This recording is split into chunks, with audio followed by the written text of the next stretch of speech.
This video covers how to apply motion equations to situations where gravity is involved. Whenever we are dealing with motion equations in this class, we work with these three equations.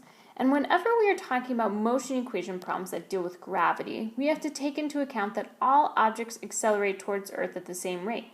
And this rate is known as gravity, which we can symbolize with a lowercase g. And gravity is equal to 9.1 meters per second squared. But to simplify things in this class, we usually just say that gravity is equal to 10 meters per second squared. One thing that you must remember is that gravity is an acceleration and therefore it is a vector. So you must pay attention to the sign of the gravity. Taking into account that gravity always points down, you have to say either down is negative and therefore gravity is negative 10 meters per second squared, or that down is positive and therefore gravity is 10 meters per second squared. So in short, the main thing to remember is that acceleration of an object because of gravity always points down, no matter the direction of the velocity of an object. Alright, let's do an example using our motion equations. A ball is thrown up with an initial speed of 30 meters per second. Calculate the height of the peak of its motion. So let's draw a diagram. We know the ball is thrown up with an initial speed of 30 meters per second, and at the peak, the velocity is equal to 0 meters per second. Now we can create a table and fill in our known variables. If we call up positive, we know that the initial velocity is 30 meters per second, and at the peak, the final velocity would be 0 meters per second. And we know that acceleration is gravity, and since up is positive, down must be negative. So the acceleration is negative 10 meters per second. And we want to know the variable delta y.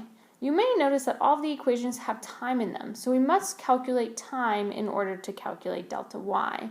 Let's use our first equation to solve for time. So we plug in all of our known variables, and when we solve for time, we see that the time is 3 seconds. Now, we can calculate our delta y. Let's use this equation here.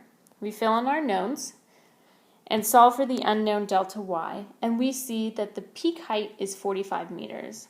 Let's do another question with the same exact setup. We want to find this time the time that it takes for the ball to hit the ground. So what this looks like is the ball goes up and comes back down to the same exact position, and let's once again call up positive. So this is what our diagram would look like, and let's fill in our table.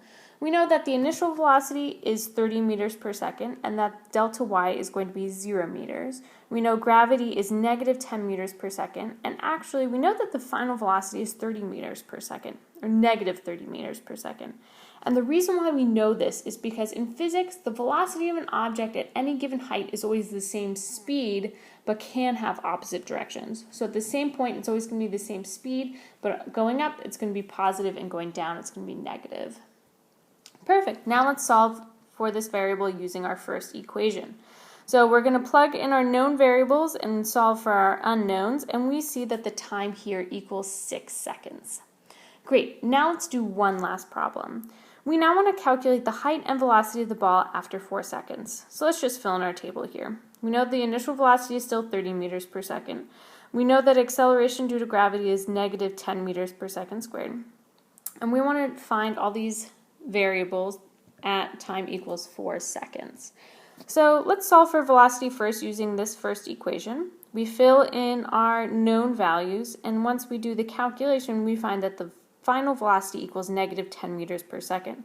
So since it's negative, we know that the object is on its way back down at 4 seconds. Now let's calculate the height of the ball. So let's use this equation here. You could totally use the other equation, but either one gets you to the same exact answer. So when we fill in our known values, we find that the height of the ball is 40 meters.